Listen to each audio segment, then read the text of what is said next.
The message came on a Tuesday. Every screen on Earth flickered simultaneously. Phones, computers, billboards, and even the ancient television sets collecting dust in attics. Static gave way to an image that seemed to defy description. A being with iridescent skin that shifted colors like oil on water, with 3 sets of eyes arranged in a triangle pattern. People of Earth, the being spoke, its voice oddly melodic yet mechanical. We are the collective, an assembly of civilizations spanning this galactic arm. Your species has reached a tipping point. Your technology advances while your societies fracture. It is time to determine your place among us. The alien paused, its middle eye blinking slowly. We require one representative from your planet to undergo 3 trials: intellect, courage, and diplomacy. Your performance will determine humanity's status: ally, subject, or quarantine species. You have 7 Earth rotations to present your champion at these coordinates. A series of numbers flashed across screens worldwide before they returned to normal broadcasting, leaving behind a planet in chaos. In the days that followed, the United Nations convened emergency sessions. World leaders bickered over who should represent humanity. Should it be a Nobel laureate, a military strategist, a diplomat with decades of experience? Meanwhile, on social media, a different conversation unfolded. If aliens are judging humanity, shouldn't they see us as we really are? Wrote a popular influencer. The post went viral, spawning millions of comments and a trending hashtag. #Sendorworst. What began as dark humor rapidly transformed into a movement. People were tired of pretending humanity was better than it was. If these aliens wanted to judge us, they should see the full picture, not just our polished best. Someone nominated Jack Dawson, a failed stand-up comedian whose career had imploded after a particularly disastrous live stream special. Jack had become the internet's favorite disaster. His attempts to salvage his reputation only dug him deeper into infamy. His last public appearance had been a charity event where he accidentally set fire to the stage curtains, then compounded the disaster by attempting to extinguish the flames with what he thought was water, but turned out to be cooking oil.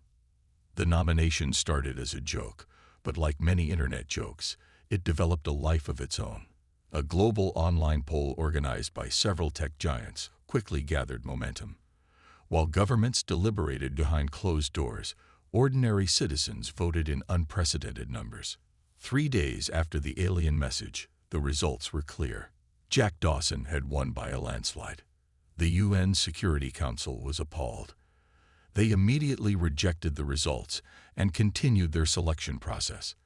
But the following day, a second message arrived from the collective. We are aware of your species' selection process. We accept Jack Dawson as Earth's representative. The trials begin in 3 rotations. The world fell silent. Somehow, the aliens had been monitoring the internet poll. Jack Dawson was living in his sister's basement in Milwaukee when federal agents knocked on the door. At 34, with thinning brown hair, perpetual stubble, and a paunch that spoke of too many microwave burritos, he was hardly humanity's ideal image. When they explained why they'd come, he laughed for 5 minutes straight, convinced it was an elaborate prank for some reality show. 6 hours later, he sat in the White House Situation Room, still wearing his "I paused my game to be here" t-shirt, facing down the most powerful people on the planet. "This is insanity," said the U.S. President, massaging her temples. "We can't send him." "The collective specified Jack Dawson," replied the Secretary General of the UN. "We don't know what would happen if we tried to substitute someone else." Jack cleared his throat. Not to interrupt this very important meeting about the fate of humanity and all, but I'm sitting right here." All eyes turned to him. "Look," he continued, "I know I'm not the ideal choice. Hell, I'm probably the worst possible choice. But that's kind of the point, isn't it? I'm what happens when human potential goes sideways. If these aliens are going to judge us, maybe they should see that sometimes we fail spectacularly but keep going anyway." The room fell silent. "Besides," Jack added with a half-smile, If I screw this up, which, let's face it, is my specialty, at least you'll all have someone specific to blame. 2 days later, Jack stood at the designated coordinates, a wheat field in Kansas, wearing a hastily tailored suit and clutching a backpack containing what a committee of experts had determined were essential items: a multi-language translation device, basic medical supplies, a tablet loaded with the sum of human knowledge, and a bag of his favorite cheese puffs, his one personal request. A crowd had gathered at the perimeter, held back by military personnel. News helicopters circled overhead. Jack had never felt so exposed, so scrutinized, or so completely unprepared. At exactly noon, the air above the field shimmered. A craft materialized, sleek, silver, and eerily silent, hovering 10 feet above the ground. A ramp extended downward. Jack's phone buzzed. A text from his sister. "Don't trip on your way up." He smiled despite himself and pocketed the phone. Taking a deep breath, he walked forward. As he ascended the ramp, he glanced back at Earth. At the crowds, the cameras, the military cordons. They were sending their worst to face the stars, and their worst was him. The interior of the ship was surprisingly warm, with curved walls and soft, pearlescent tones. 4 aliens awaited him, each distinctly different from the spokesperson he'd seen on screen. One resembled a towering praying mantis with crystalline exoskeleton. Another was short and stocky with skin like rough granite. The third seemed almost human except for its bluish tint and complete lack of facial features, save for a single large eye. The fourth floated several feet off the ground, a translucent jellyfish-like being pulsing with inner light. "Jack Dawson," said the mantis-like creature, its mandibles clicking. "I am Zethra, your guide for the duration of the trials. These are representatives from the Collective Council who will observe your performance." Jack opened his mouth for a joke about performance anxiety, but thought better of it. "Nice to meet you all," he said instead, attempting a respectful nod.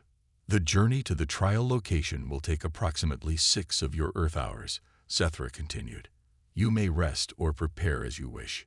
The ship hummed beneath them, and through a viewport, Jack watched Earth shrink to a blue marble, then a distant point of light, and finally vanish entirely. He was the first human to leave the solar system, and he'd done so not because of merit or achievement, but because he was a walking catastrophe deemed representative of humanity's worst tendencies. Jack spent those 6 hours alternating between panic attacks and hysterical laughter. They arrived at what Zethra called a neutral space station, a massive ring structure orbiting a star Jack didn't recognize. The station teemed with alien life, creatures of all conceivable forms moving through vast chambers and corridors. Jack attracted curious stares and what he assumed were the alien equivalent of smartphone photos.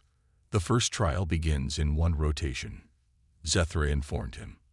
"You will face the trial of intellect against representatives from 3 other species seeking collective membership." "Wait," Jack said, "there are other planets being tested too." "Indeed. The collective expands only at specific intervals. 4 candidates are currently under evaluation." Jack was led to a small but comfortable room where he attempted to sleep but mostly stared at the ceiling, wondering how humanity's fate had ended up in his sweaty, incompetent hands. The trial of intellect took place in a vast spherical chamber. 4 podiums stood at equidistant points around what appeared to be a floating, shifting puzzle of light and shadow. Jack's competitors were already in position: a reptilian being with 6 limbs, a creature composed seemingly of living smoke, and a towering insectoid with compound eyes that reflected Jack's terrified expression back at him 1,000 times over. Spectators filled floating platforms around the chamber's perimeter. Jack spotted the Collective Council members in a special observation box. A disembodied voice explained the rules. Each contestant would be presented with the same series of logic puzzles, mathematical calculations, and pattern recognition tasks. The first to complete them would earn points for their species. Jack's heart sank. He barely passed basic algebra in high school. The trial began, and holographic displays appeared before each contestant. Jack stared at the complex patterns and equations swirling before him. Cold sweat trickled down his spine. "First question," announced the voice. "Calculate the optimal path through a 7-dimensional manifold given the following constraints." Jack's mind went completely blank. He glanced at his competitors.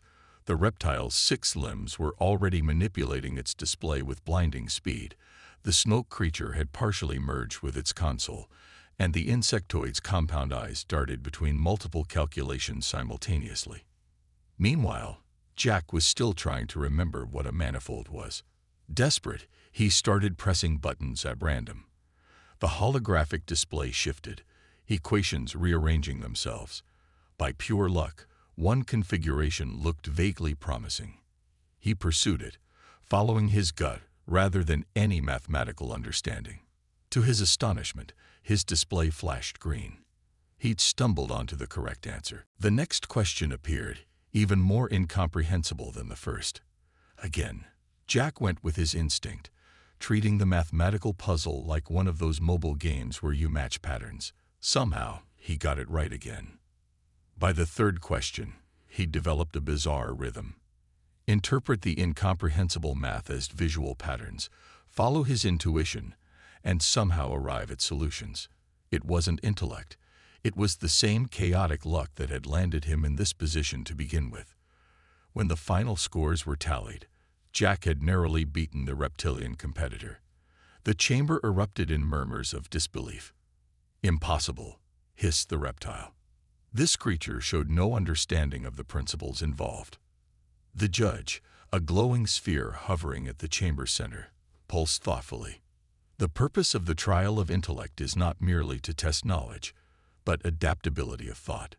Jack Dawson approached the problems from an entirely unique perspective, demonstrating the human capacity for intuitive leaps. The trial stands. Earth advances to the second round. As Jack was escorted back to his quarters, Zethra regarded him curiously. "Most interesting, Jack Dawson. You succeeded where our models predicted failure." Jack shrugged. "That's the thing about humans, Zethra. We're at our best when the odds are impossible and there's no logical way to win." "The trial of courage begins tomorrow," Zethra informed him. "Only 2 of the candidate species will advance to the final challenge." Jack nodded, the weight of responsibility settling more heavily on his shoulders. He'd gotten lucky once. Could humanity's worst really beat the odds again? Back on Earth, billions watched the transmitted footage of Jack's improbable victory with a mixture of disbelief and budding hope. Perhaps sending their worst hadn't been a mistake after all. Jack slept fitfully, his dreams filled with mathematical equations chasing him through endless corridors. He woke to find Zethra standing at the foot of his bed, mantis-like limbs folded patiently.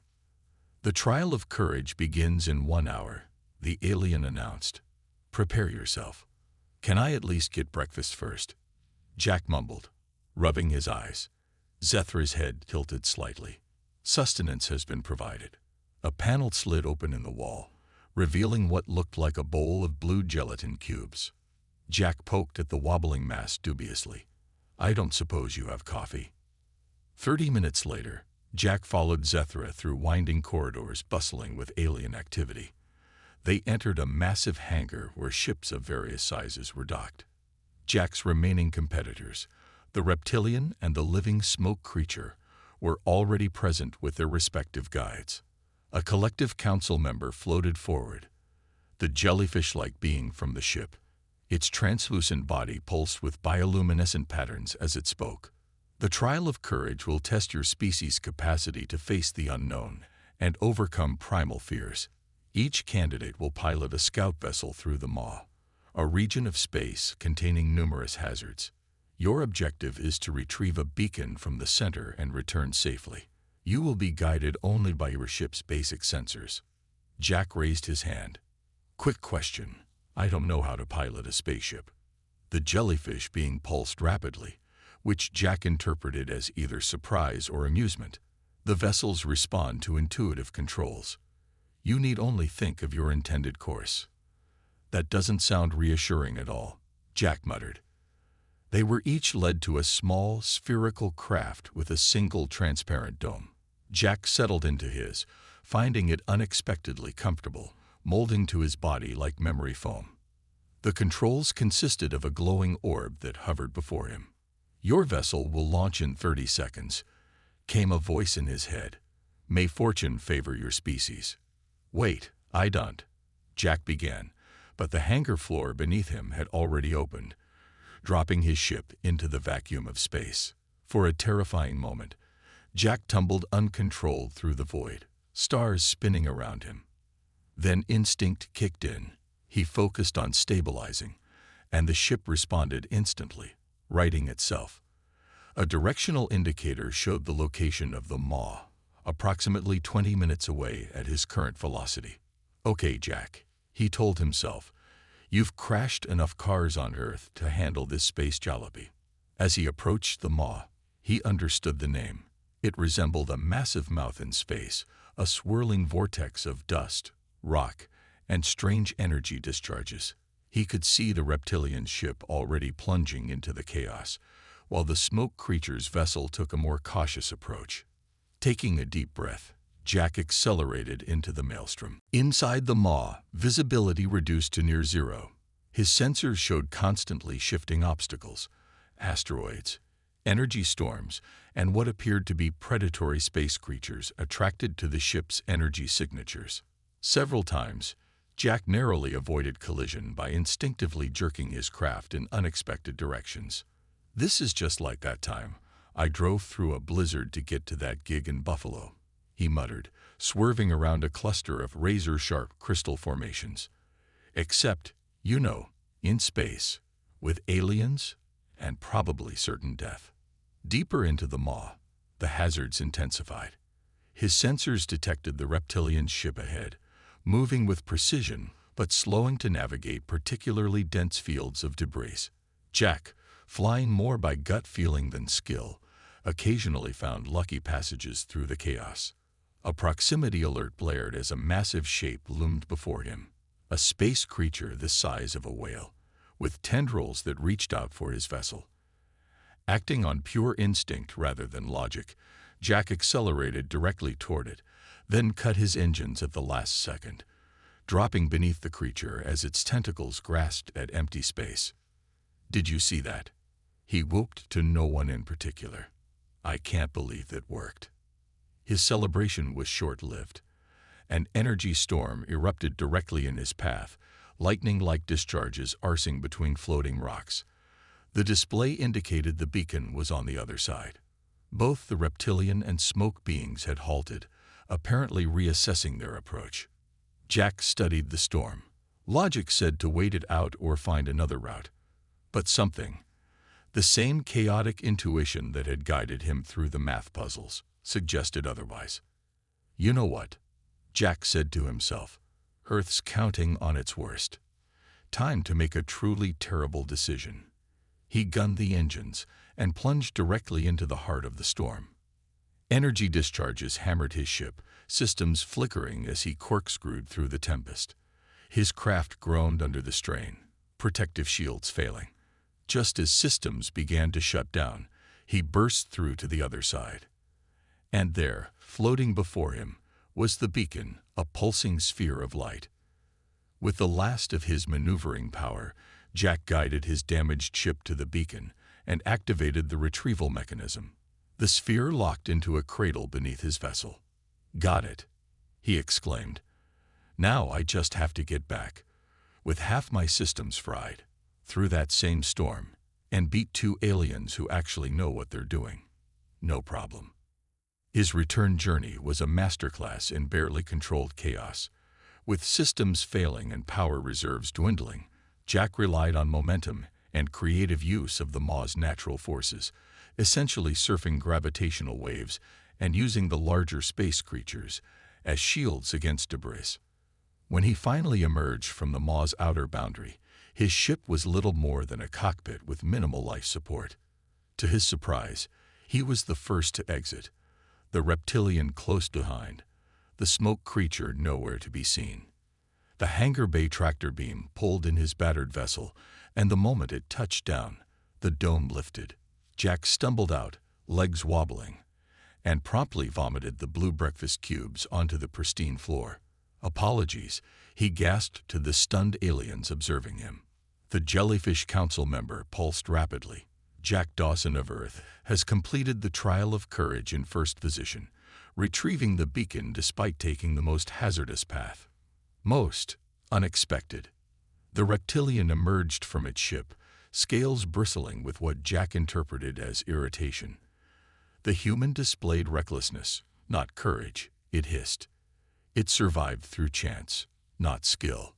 "Sometimes," Jack replied, wiping his mouth, "not knowing what's impossible is humanity's greatest advantage."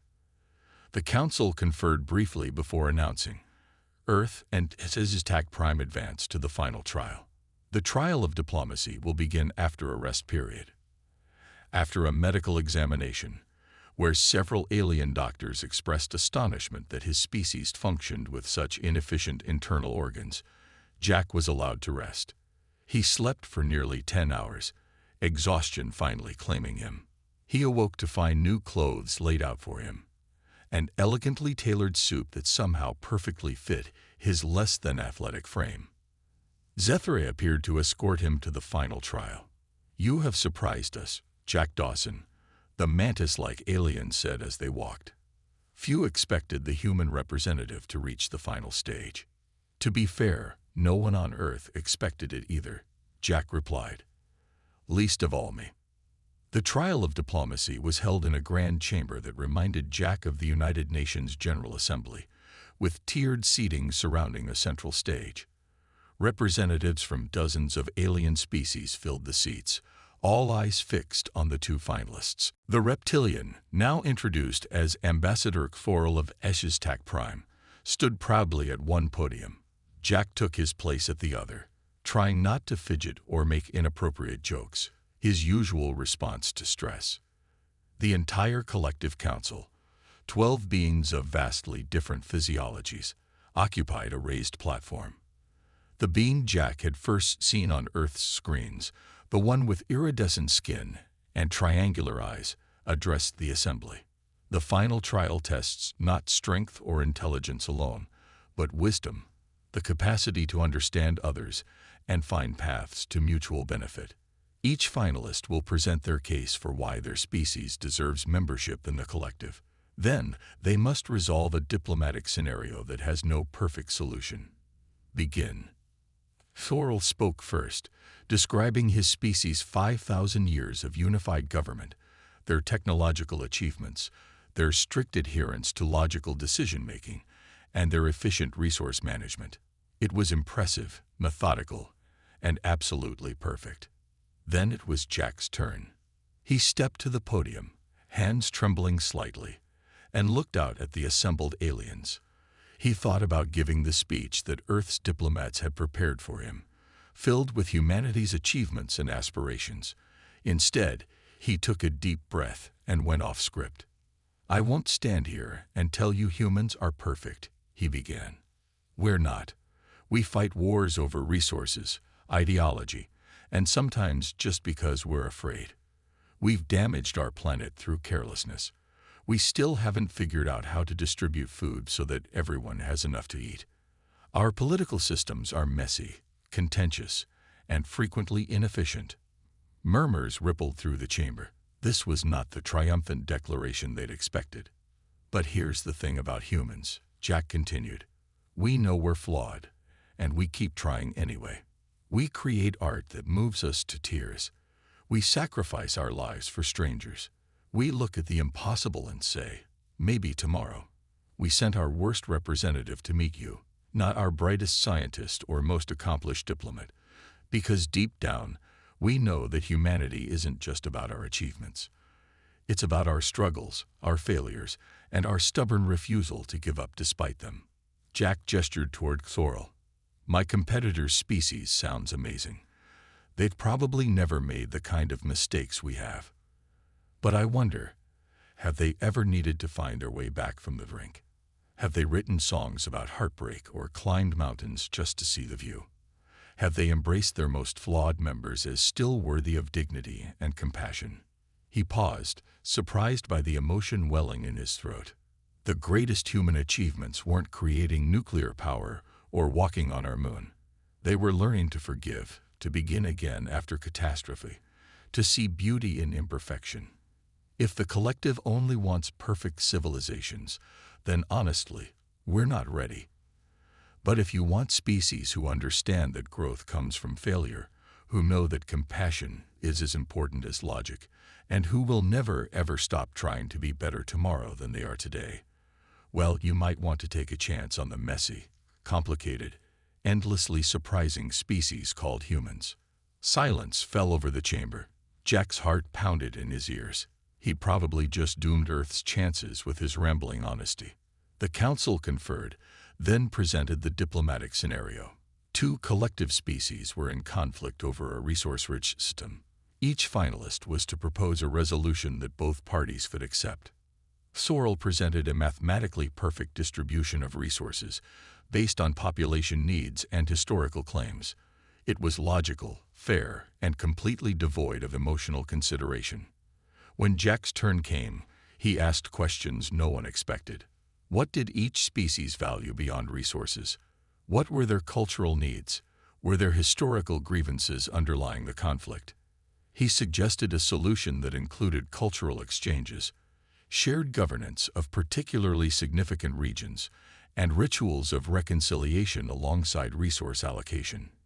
Sometimes, he concluded, conflicts aren't just about what you're fighting over, but about feeling heard and respected. After both presentations, the council withdrew for deliberation. Jack paced nervously, while Sorrel remained perfectly still, confident in the superiority of his logical approach. When the council returned, the iridescent leader spoke. The trial of diplomacy has shown us two contrasting approaches. The HFY demonstrate precision, efficiency, and logical purity. Humanity offers adaptability, emotional intelligence, and the wisdom that comes from error. A tense pause followed. We invite Earth to join the collective. The chamber erupted in sound, some approving, others clearly protesting. Sorrel's scales flattened against his body in what Jack assumed was shock. The council leader raised a limb for silence. For millennia, the collective has prioritized perfection, species that had already reached their potential. Yet we find ourselves facing new challenges that logical approaches cannot solve. Perhaps what we need is not another perfect civilization, but one that understands imperfection, that has faced existential challenges and survived through creativity and sheer determination. The leader turned to Jack. Humanity's path will not be easy. Many among us doubt this decision, but your species' capacity to learn from failure, to find unconventional solutions, and to embrace diversity of thought may be precisely what the collective needs in these uncertain times. Jack stood frozen, unable to believe what he was hearing. So, we passed. You did not merely pass, Jack Dawson. You have changed the nature of the test itself. 24 hours later, Jack's ship re-entered Earth's atmosphere. Global defense systems tracked his descent, and millions gathered around screens worldwide to witness his return. The craft landed exactly where it had departed, the wheat field in Kansas, now transformed into an impromptu landing site surrounded by a massive crowd. As Jack descended the ramp, the roar of the crowd washed over him. World leaders waited to greet him, their faces a mixture of relief, disbelief, and cautious excitement. Jack, still wearing the alien-made suit, but with his hair disheveled and stubble darkening his jaw, approached the microphone stand that had been hastily erected. People of Earth, he began, inadvertently echoing the alien's first contact, I bring news from the stars. Humanity has been accepted into the collective. The crowd erupted in cheers, but not because we're the strongest, the smartest, or the most advanced. He continued when the noise subsided. They chose us because we're stubbornly, gloriously, catastrophically human. They chose us because we fall down 7 times and stand up 8. They chose us because our greatest strength isn't our technology or our intellect. It's our heart. He smiled, The same crooked smile that had once bombed on comedy club stages across America. The collective didn't want our best. They needed our worst. Our messy, creative, resilient worst. Because that's what makes us uniquely capable of facing an uncertain future. In the days that followed, preparations began for Earth's formal integration into the galactic community. Jack found himself appointed as humanity's first ambassador to the collective, a position he accepted with his trademark, self-deprecating humor. "Just remember," he told the president during the ceremony, "if I accidentally start an interstellar war, you have only yourselves to blame for sending your worst." But as the first alien delegation arrived on Earth, bringing with them technologies and knowledge beyond human imagination, it became clear that sometimes the worst choice on paper turns out to be exactly what's needed. Humanity's greatest strength had always been hiding in plain sight, not in our perfection, but in our endless capacity to stumble forward, laugh at our mistakes, and somehow, against all odds, find our way to the stars.